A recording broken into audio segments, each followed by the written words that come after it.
Si Lolo Gregorio naman, 84 years old, nagamot di umano ang kanyang namamagang prostate dahil daw sa araw-araw niyang paggamit ng napkin. Marami kasi nagpayo na nakakatulong yan sa mga may depresya sa prostate. Kaya ang ginawa ko, gumamit rin ako. Dahil sa aming narinig, lalo kaming naintriga. Hi, I'm Greg, turning 85 several years ago. Nagkaroon ako ng sakit na prostate. Kanya ako through examination, napansin nila na talagang meron akong prostate na sickness. Naramdaman kong hirap akong umihi at ang ihi ko hindi ko dangerous. Kuminsan malit pa bang ihi ng pusa kaya ako hindi nakabahan.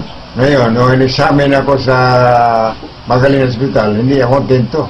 Kaya ako napa-examine ulit sa PGH para ma-confirm ko kung talagang may prostate ako. Totoo nga, mayroon. Within a week, pinabalik ako para masiguro kung talagang prostate na sakit ko. Marami rin ako mga kasabay doon na yun na sakit.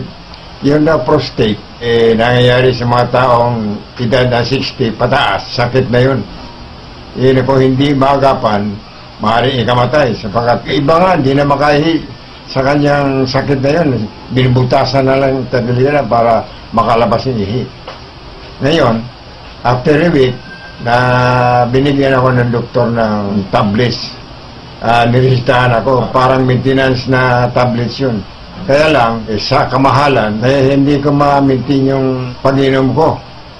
Ngayon, nung mabalitaan ko dito sa produktong Negatibayon, nakatulong na malaki. Within a week, para nag-improve ang pag-ihi ko. Naging regular na, hindi na ako kinakabahan sapagat nun, ihi ko hindi continuous. At kadalasan sumasakit yung balakang ko, left and right, balakang, dahil nga ron sa prostate. Ngayon, bago ako magkabit yan, naliligo muna ako sa umaga, sinusuot ko na yon. Every day na yon, hanggang sa ngayon, ginagamit ko. Last week, nagkaroon naman ako na rheuma sa tuhod, sa kanang tuhod ko. Ngayon, nag-inom na ako ng gamot na pang-rheuma. Mayroon nang ginagamit ko, isluhalinimin, hindi rin effective.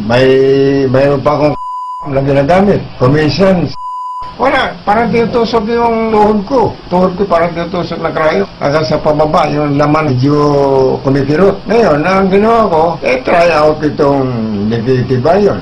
Tatlo yun sa tuhod ko. Kaya dapat ko yung tatlong kwan, saka binandage ko. Bago ako matulog, binabandage ko. After 2 days, nawala yung tusok-tusok ng binti ko